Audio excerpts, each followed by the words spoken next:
Namaku Juminten. Aku bukan siapa-siapa, hanya seorang ibu dari desa kecil, penjual sayur keliling, hidup sederhana bersama anakku, Gendis. Aku tak punya gelar, tak pernah berdiri di tempat tinggi. Tapi hari itu, saat aku duduk di pojok aula sekolah kota, dihujani cibiran dan pandangan meremehkan, sesuatu terjadi. Satu pidato, satu nama, dan tiba-tiba, dunia yang dulu memalingkan wajah mulai menunduk.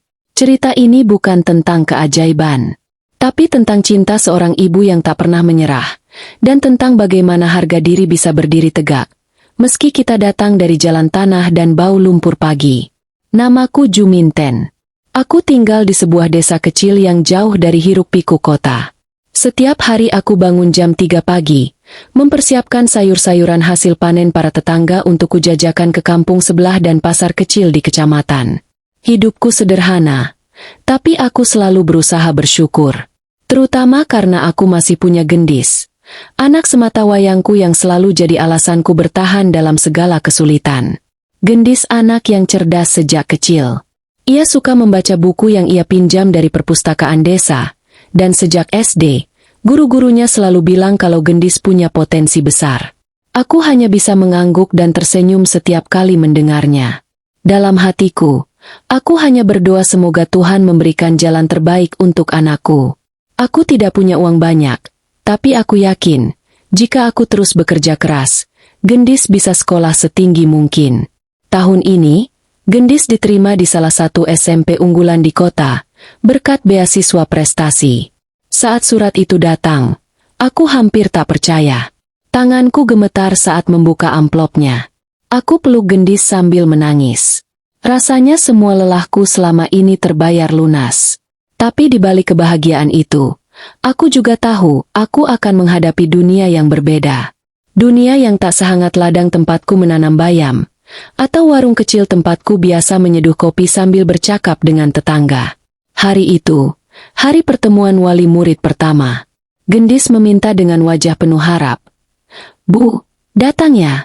Ibu harus tahu sekolahku gimana." Kata guru, ada pembagian kelas dan pengenalan wali murid juga. Aku mengangguk pelan.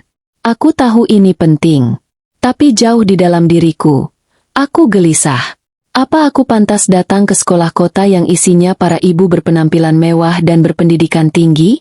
Pagi itu aku kenakan kebaya sederhana warna coklat muda, warisan dari almarhumah ibuku. Aku semir sedikit sepatu jepitku yang mulai aus, dan kubawa tas anyaman dari Pandan, buatan tanganku sendiri.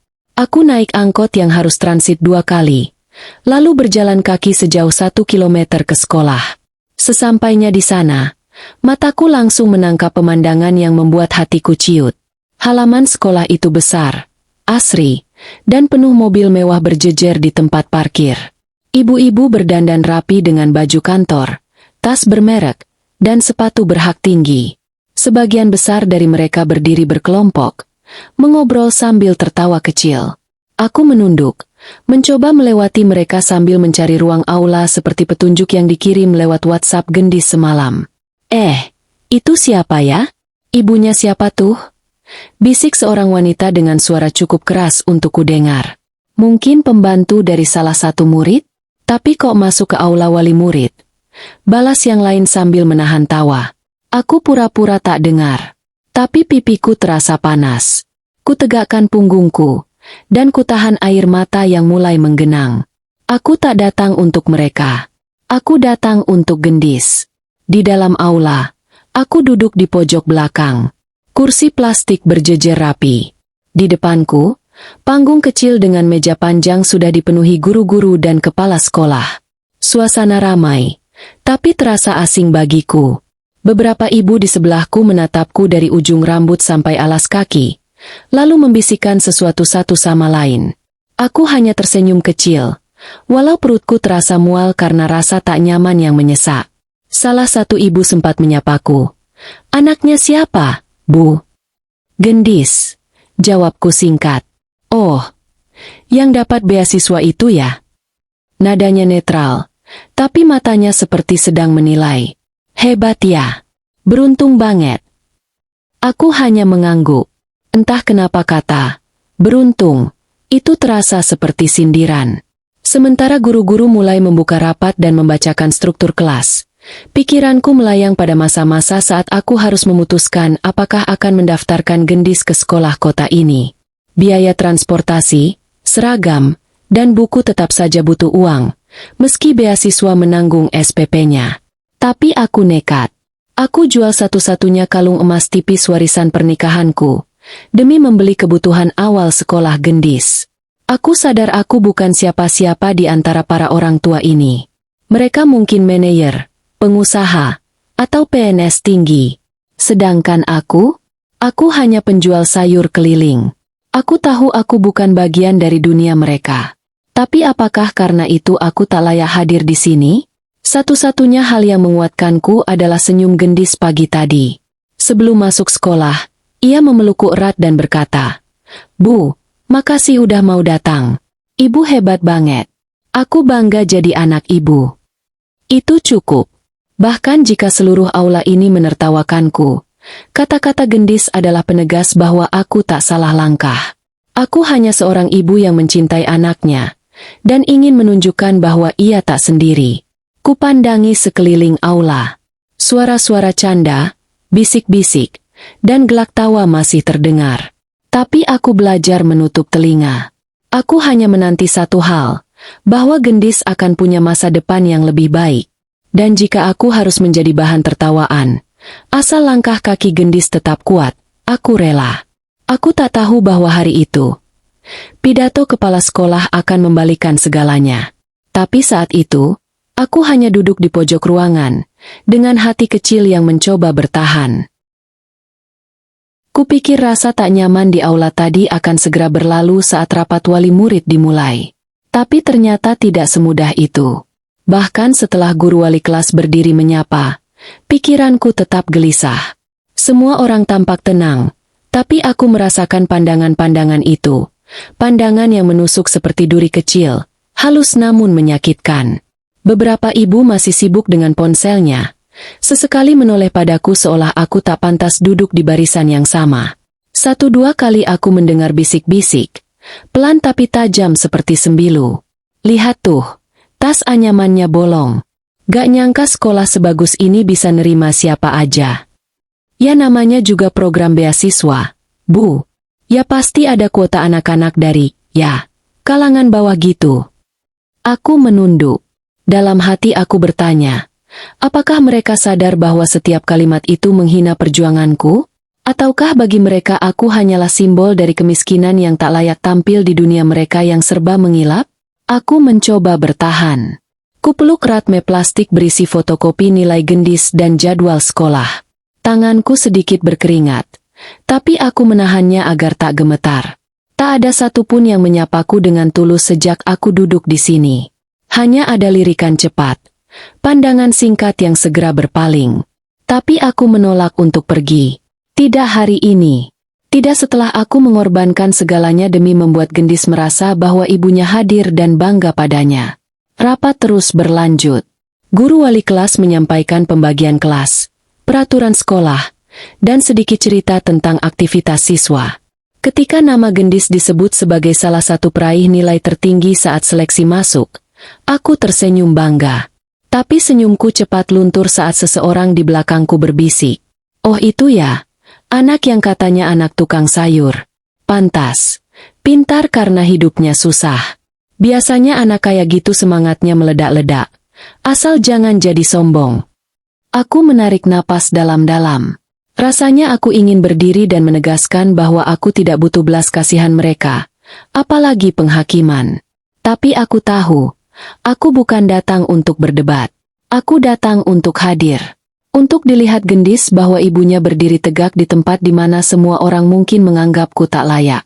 Setelah istirahat singkat, beberapa ibu pindah tempat duduk untuk lebih dekat ke arah panggung. Aku tetap di kursi pojok, sendirian. Saat itulah salah satu dari mereka, ibu dengan perhiasan mencolok dan tas besar yang tampaknya mahal, melirikku dari ujung mata lalu berkata cukup keras untuk didengar orang di sekitar. "Kalau nggak bisa dandan rapi, ya jangan maksa datang ke pertemuan formal kayak gini. Masa kayak mau ke kebun?" Beberapa ibu di sekitarnya tertawa kecil. Mereka tak tahu bahwa komentar itu seperti tamparan yang mengoyak harga diriku. Aku bukan tak ingin berdandan. Tapi aku harus memilih antara membeli bedak dan sabun wajah, atau menabung untuk ongkos gendis pulang pergi sekolah. Dan aku tahu apa yang lebih penting. Kupalingkan wajah ke arah jendela. Di luar sana, langit kota mendung. Awan-awan kelabu menggantung rendah, seperti menyerap emosiku yang tertahan. Hatiku sesak, tapi aku tak akan menangis di sini. Tepat sebelum aku hanyut lebih dalam rasa malu dan keterasingan, suara itu datang. Lembut. Penuh cinta. Ibu. Aku menoleh. Gendis berdiri di pintu aula, mencari-cari dengan matanya sebelum akhirnya melihatku dan tersenyum lebar. Ia berlari kecil menghampiri. Bu, ibu duduk di sini? Aku tadi lihat-lihat belum ketemu. Aku berdiri, berusaha menyembunyikan wajahku yang sudah memerah. Iya, nak. Ibu di sini aja. Gak mau ganggu yang lain. Gendis menarik tanganku. Aku pengen ibu duduk agak depan. Biar aku bisa lihat ibu dari tempat dudukku nanti pas acara. Beberapa ibu yang tadi tertawa mulai melirik.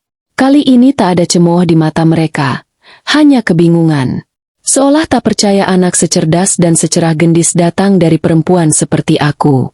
Gendis menatapku dengan wajah polos dan mata berbinar. Bu, jangan dengerin orang-orang. Aku tahu ibu paling hebat. Aku gak malu, malah bangga banget.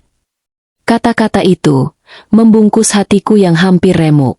Aku memeluknya cepat. Takut kalau terlalu lama aku akan menangis di hadapan semua orang. Gendis kembali ke barisan siswa setelah bel masuk dibunyikan. Aku duduk lagi di kursiku. Tapi kali ini aku duduk tegak. Tak lagi menyembunyikan wajah. Aku punya alasan untuk tetap di sini. Dan alasan itu tak butuh validasi siapapun. Mereka boleh tertawa. Mereka boleh meremehkan. Tapi satu hal yang tak mereka punya adalah kekuatan untuk bertahan seperti ibu-ibu desa yang setiap hari mengorbankan diri demi masa depan anaknya. Apa yang mereka lihat dari luar mungkin hanya kebaya pudar, tas anyaman, dan wajah tanpa riasan. Tapi mereka tak pernah tahu, aku membawa cinta yang tak bisa dinilai dengan tas mahal atau sepatu berhak tinggi. Aku membawa doa yang kupanjatkan setiap malam saat tubuhku remuk setelah berkeliling kampung. Aku membawa perjuangan yang tak tertulis di CV, tapi hidup dalam setiap jejak kakiku. Dan ketika kepala sekolah berdiri dan mulai membuka pidato penutup, aku tak tahu bahwa semua ini akan berubah. Bahwa beberapa menit ke depan, semua pandangan itu akan dibalikan oleh satu nama yang disebutkan dari podium. Nama anakku. Acara hampir selesai. Beberapa orang tua tampak gelisah ingin segera pulang. Mungkin terburu jadwal makan siang di restoran, atau harus kembali bekerja di kantor ber-AC mereka. Sementara aku duduk diam, tak bergeming. Kakiku yang sejak tadi terasa pegal di kursi plastik ini bahkan tak terasa lagi. Entah kenapa hatiku justru makin tegang. Seperti akan ada sesuatu yang besar terjadi. Tapi aku tak tahu apa. Lalu suara mikrofon terdengar berderak pelan. Kepala sekolah berdiri dari kursinya. Beliau lelaki paruh baya yang berwibawa. Rambutnya memutih sebagian, tapi tutur katanya selalu tenang dan bersahaja. Aku baru sekali melihat beliau sebelumnya, saat pendaftaran awal. Saat itu, aku hanya berani mengangguk kecil dan berdiri agak jauh dari meja. Tapi hari ini, beliau berdiri tepat di depan seluruh orang tua, membawa seberkas kertas di tangannya. Sebelum kita akhiri acara hari ini, katanya dengan suara berat namun hangat, izinkan saya menyampaikan sesuatu yang sangat penting dan sangat menyentuh bagi kami sebagai pendidik. Ruangan perlahan sunyi. Semua mata mulai menatap ke arah podium. Bahkan ibu-ibu yang tadi sibuk dengan ponsel mereka kini meletakkannya. Saat proses seleksi masuk tahun ini, lanjut beliau, kami menerima banyak calon siswa hebat. Tapi ada satu anak yang tak hanya mencuri perhatian kami lewat nilai akademiknya, tapi juga lewat kisah hidupnya yang luar biasa. Anak ini bernama Gendis. Aku langsung menahan napas. Kepala sekolah tersenyum kecil, lalu menatap ke arah barisan siswa. Gendis adalah salah satu siswa dengan nilai tertinggi dalam seleksi masuk. Namun yang membuatnya istimewa bukan hanya itu. Tapi bagaimana dia bisa mencapai semua itu dalam keterbatasan yang begitu besar. Orang-orang mulai saling melirik. Suasana yang tadi santai berubah menjadi penuh perhatian. Beberapa ibu mulai duduk lebih tegak. Bahkan suara-suara kecil yang sempat muncul kini hilang. Gendis, lanjut beliau, tinggal bersama ibunya di desa terpencil yang cukup jauh dari sekolah ini. Setiap pagi, ibunya bangun pukul 3 subuh untuk menyiapkan dagangan. Lalu berjalan jauh ke pasar, menjual sayur-sayuran demi menghidupi anaknya dan membiayai kebutuhan sekolah. Suasana ruangan seketika berubah. Hening, tinggi. Aku bisa mendengar suara detak jam dinding menggema pelan. Pandangan orang-orang mulai bergerak mencari-cari, dan akhirnya menatap ke arahku. Beberapa raut wajah yang tadi mencibir kini perlahan berubah. Ada yang menunduk, ada yang membelalakan mata, seolah tak percaya bahwa aku, yang mereka anggap remeh, adalah ibu dari anak yang sedang dibicarakan itu. Kepala sekolah melanjutkan dengan suara yang makin hangat. Saya sempat bertanya kepada Gendis saat wawancara, siapa orang yang paling ia banggakan? Ia menjawab tanpa ragu, ibuku. Karena beliau tak pernah menyerah walau hidup kami sangat sulit. Aku tak bisa menahan air mata yang mengalir perlahan di pipiku. Kutundukkan kepala, menggenggam keras map di tanganku agar tak terlihat gemetar. Suara di mikrofon terasa makin dekat. Seolah kata-kata itu bukan hanya pidato, tapi pelukan hangat bagi seorang ibu yang hampir hancur karena cibiran. Dan hari ini, kata beliau, saya berdiri di sini bukan hanya sebagai kepala sekolah, tapi sebagai manusia yang belajar dari seorang ibu desa, Ibu Juminten. Jantungku nyaris berhenti berdetak. Beberapa orang menoleh cepat.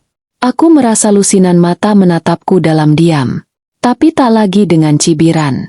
Tak lagi dengan merendahkan. Ada keterkejutan. Ada rasa malu. Dan entah dari mana, terdengar tepuk tangan. 1, 2, lalu semakin banyak. Ibu Juminten, terima kasih telah membesarkan Gendis dengan cinta, kerja keras, dan keteladanan, kata kepala sekolah, suaranya bergetar sedikit. Ibu adalah contoh bahwa pendidikan tak hanya lahir dari bangku sekolah, tapi juga dari hati seorang ibu yang rela berkorban tanpa pamrih. Aku tak tahu harus berbuat apa. Aku hanya menunduk. Air mataku tak berhenti mengalir. Rasanya seperti keadilan yang selama ini tertahan akhirnya menemukan celah untuk muncul. Bukan karena aku ingin diakui, tapi karena semua luka yang selama ini kutelan dalam diam akhirnya mendapatkan balasannya. Bukan dengan kemarahan, tapi dengan penghormatan. Setelah pidato itu, acara resmi ditutup. Orang-orang mulai berdiri, tapi tak ada lagi tawa meremehkan. Tak ada lagi lirikan sinis. Justru aku melihat beberapa ibu berjalan pelan ke arahku. Yang pertama datang adalah ibu dengan perhiasan mencolok tadi. Wajahnya agak kikuk. Ia berdiri di depanku sambil mengatupkan tangan. Bu, Juminten ya, katanya lirih. Aku mengangguk. Saya minta maaf. Tadi sempat ngomong yang enggak-enggak. Saya malu sendiri setelah dengar pidato tadi. Ibu luar biasa. Aku tersenyum kecil. Saya juga manusia, Bu. Kadang sakit hati. Tapi saya maafkan. Setelah itu, satu persatu ibu-ibu lain menghampiriku. Ada yang mengulurkan tangan, ada yang meminta maaf, ada juga yang justru menangis saat menyapaku. Salah satunya berkata, Ibu membuat saya malu sebagai orang tua. Saya terlalu sibuk bekerja sampai lupa bahwa anak butuh cinta, bukan cuma uang. Aku berdiri di antara mereka, masih dengan kebaya coklat pudar, tas anyaman pandan, dan sepatu jepit usang. Tapi kali ini aku berdiri dengan kepala tegak. Bukan karena pidato itu membuatku merasa hebat, tapi karena akhirnya, mereka melihatku bukan sebagai perempuan kampung yang hina, tapi sebagai ibu yang layak dihormati karena perjuangannya. Dan di ujung aula, aku melihat Gendis. Ia menatapku dengan senyum lebar dan mata berkaca-kaca. Ia mengepalkan tangan, mengangguk pelan seolah berkata, Lihat, Bu, Aku tahu dari awal ibu pasti bisa membuat dunia melihat ibu seperti aku melihat ibu. Aku tak pernah membayangkan, satu pidato bisa mengubah segalanya. Bahkan rasa sakit yang menumpuk sejak pagi, yang kutelan diam-diam sejak melangkahkan kaki ke sekolah gendis, seolah pelan-pelan mencair. Ada semacam kehangatan yang tak bisa dijelaskan, menyebar di dada. Tapi bukan karena pujian, atau pengakuan yang tiba-tiba datang dari orang-orang yang tadinya mencibir. Melainkan karena satu hal. Akhirnya, anakku tak perlu lagi malu memiliki ibu sepertiku. Sesaat setelah acara bubar, suasana aula berubah drastis. Wajah-wajah yang tadinya dingin, tertutup oleh lapisan gengsi dan angkuh, kini tampak kikuk. Sebagian orang tua datang padaku bukan dengan senyum sinis, tapi dengan kerendahan hati. Bahkan beberapa dari mereka, yang tadi tertawa pelan saat melihat penampilanku, kini menunduk dan menggenggam tanganku dengan tulus. "Saya benar-benar minta maaf, Bu Juminten," kata salah satu dari mereka. Seorang ibu muda, berpenampilan elegan dengan kacamata mahal dan blazer licin. Tadi saya sempat berpikir, Bu Juminten ini mungkin gak akan nyambung dengan rapat seperti ini. Tapi ternyata saya yang bodoh. Saya iri dengan kekuatan ibu. Aku tak menjawab panjang, hanya tersenyum dan menjawab pelan. "Yang saya tahu, Bu, jadi orang tua itu gak ada sekolahnya. Kita semua belajar sambil jalan. Kadang jatuh, kadang salah. Tapi selama kita niatnya tulus, pasti anak kita bisa merasakannya." Ibu itu mengangguk. Air matanya menetes diam-diam. Gendis pasti sangat bangga punya ibu seperti ibu. Kalimat itu menggema di telingaku. Entah kenapa, aku merasa ada gumpalan emosi yang selama ini kugenggam erat akhirnya luruh. Aku memeluk map di dada, dan membiarkan air mata menetes untuk pertama kalinya. Bukan karena malu, bukan karena sakit hati, tapi karena lega. Karena akhirnya, aku bisa berdiri di tengah dunia yang dulu membuatku merasa kecil, tanpa perlu menundukkan kepala. Beberapa guru menghampiriku. Salah satunya adalah wali kelas gendis.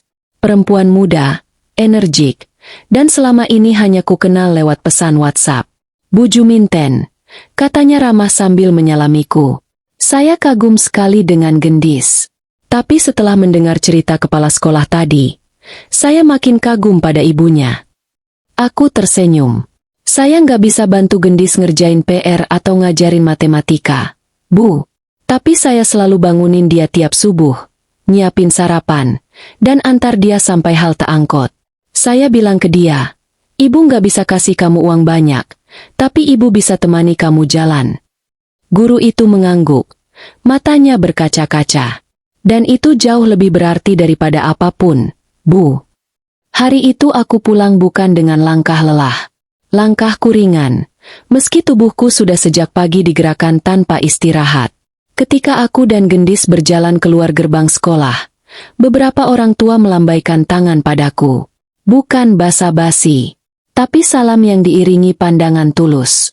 Sungguh, itu sesuatu yang tak pernah kubayangkan akan terjadi. Dalam perjalanan pulang naik angkot, gendis menyandarkan kepala di pundakku. "Bu," bisiknya. "Ibu tahu gak? Tadi pas pidato, aku hampir nangis. Aku lihat semua orang liatin ibu. Tapi aku nggak malu. Aku bangga banget." Aku mengecup keningnya pelan. "Ibu juga bangga punya kamu. Enduk, kamu bikin semua ini jadi berarti." Kami sampai di rumah menjelang sore. Rumah kecil kami tak ada yang berubah. Atap seng masih bocor di beberapa titik. Dinding dari tripleks masih berlubang di sana-sini. Tapi rasanya hari itu, rumah kami bercahaya lebih terang dari rumah manapun di kota. Keesokan harinya, sesuatu yang tak biasa terjadi.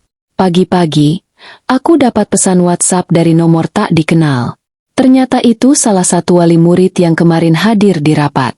"Bu Juminten, saya dan beberapa ibu sedang merencanakan kegiatan, kelas inspirasi, di sekolah. Kami ingin mengundang orang tua yang punya kisah inspiratif untuk berbagi. Kami ingin sekali kalau ibu bersedia jadi narasumber." Aku membaca pesan itu dengan jantung berdegup. Rasanya aneh. Kemarin aku dianggap tak pantas hadir di aula sekolah. Hari ini, mereka mengajakku bicara di depan kelas. Gendis yang ikut membacanya di sampingku langsung menggenggam tanganku erat. Ibu harus mau. Cerita ibu itu penting. Biar orang-orang tahu, kalau ibu-ibu kayak ibu itu bukan cuma bisa jualan sayur, tapi juga bisa jadi inspirasi. Aku tak langsung menjawab. Hatiku penuh oleh perasaan yang campur aduk. Aku bukan siapa-siapa. Aku tak bisa berpidato atau bicara dengan bahasa indah. Tapi aku bisa jujur. Dan mungkin, itu sudah cukup. Akhirnya aku membalas pesan itu. Sederhana saja. Terima kasih banyak atas undangannya, Bu. Saya bukan orang hebat. Tapi kalau kisah saya bisa bermanfaat untuk anak-anak dan orang tua lain, insya Allah saya bersedia. Pesan itu menjadi awal dari sesuatu yang tak pernah kuduga. Dalam beberapa minggu ke depan, aku diminta hadir di acara kelas inspirasi. Bercerita tentang kehidupanku. Tentang bagaimana aku membesarkan Gendis tanpa suami. Tentang pagi-pagi yang sunyi saat aku menyiapkan dagangan. Tentang malam-malam gelap saat aku duduk memandangi anakku belajar di bawah lampu minyak. Dan setiap kali aku berdiri di depan anak-anak itu, aku tak pernah membicarakan kemiskinan.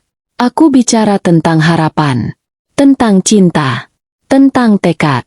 Karena itulah bahan bakar hidupku sejak dulu. Dan siapa sangka, suara yang dulu dibungkam oleh cibiran, kini justru menjadi suara yang mereka tunggu. Beberapa bulan telah berlalu sejak hari pertemuan wali murid itu. Tapi sampai hari ini, setiap aku melewati pagar sekolah Gendis, rasa hangat itu masih menetap di hatiku. Bukan karena aku kini dikenal atau karena wajahku pernah muncul di majalah buletin sekolah, tapi karena aku tahu, aku telah berdiri di tempat yang dulu terasa menakutkan, dan bertahan. Kini, setiap kali ada rapat wali murid, aku datang tanpa rasa canggung. Aku bahkan mulai mengenal beberapa ibu yang dulu hanya kutemui lewat lirikan sinis. Mereka kini menyapaku dengan ramah, mengajakku berbagi cerita tentang anak-anak, dan bahkan menanyakan resep sayur lodehku yang konon bikin ketagihan. Ibu Juminten, kalau sempat mampir ke rumah saya ya. Saya pengen belajar bikin sambal tempe seperti yang ibu bawa waktu arisan kemarin. Kata Bu Ratna, ibu dari teman sekelas Gendis. Aku hanya tertawa kecil. Wah, itu resep warisan mbah saya, Bu.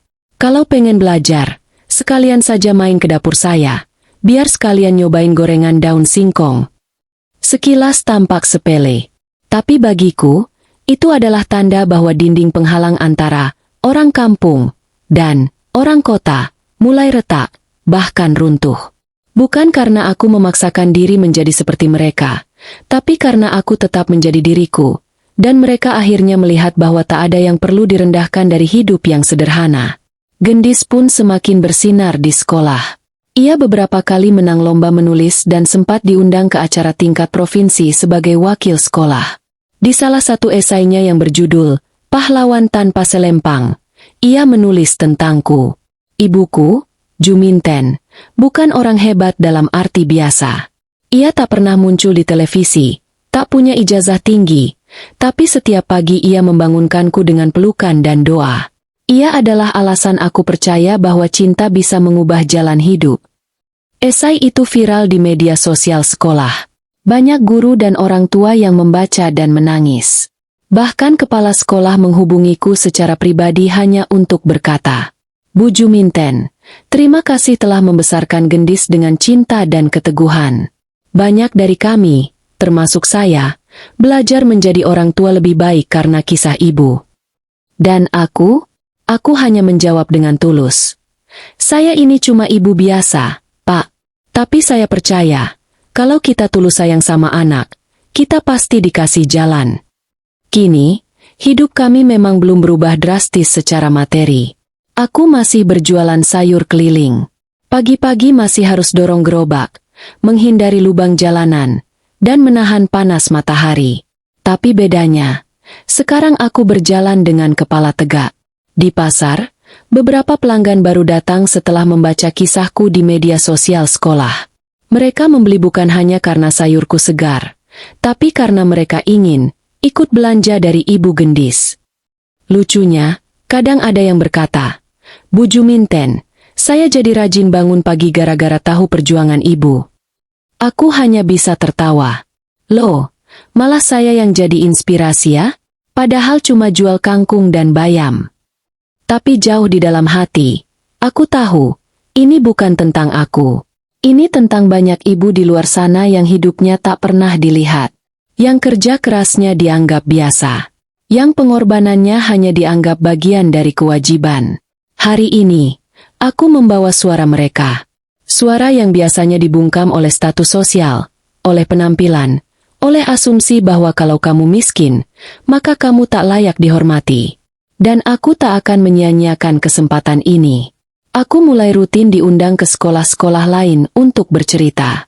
Kadang hanya jadi pembuka acara, kadang duduk bersama guru untuk bicara soal peran orang tua. Setiap kali aku bicara, aku tak pernah membawa naskah. Aku hanya bercerita, dari hati ke hati. Aku tak butuh panggung. Cukup duduk di kursi plastik seperti dulu, asal ada yang mau mendengar. Gendis kini semakin dewasa. Ia mulai sering membantuku berjualan saat libur. Tapi aku tahu, masa depannya akan lebih jauh dari pasar dan gerobak sayur. Dan aku tak akan menghalanginya. Suatu hari, ia berkata padaku, "Bu, nanti kalau aku udah kerja dan punya uang sendiri, aku mau bangun sekolah gratis di desa. Buat anak-anak kayak aku dulu, yang pintar tapi nggak punya uang." Aku menatapnya lama. Ada haru yang tak bisa kutahan.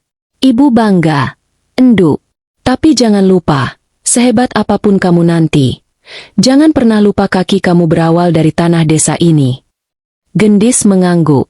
"Aku nggak akan lupa, Bu, karena dari ibu, aku belajar arti jadi manusia." Dan di sanalah, cerita ini sampai pada akhirnya. Bukan akhir yang mewah, bukan akhir yang penuh kekayaan atau mobil mewah, tapi akhir yang hangat, di mana aku, Juminten, gadis desa yang dulu diremehkan karena kebaya lusuh dan tas pandan, kini dipandang dengan hormat. Karena ternyata, hormat itu tak selalu lahir dari harta. Kadang, ia lahir dari air mata yang ditahan, kerja keras yang tak terlihat, dan cinta yang tak pernah berhenti mengalir dari hati seorang ibu.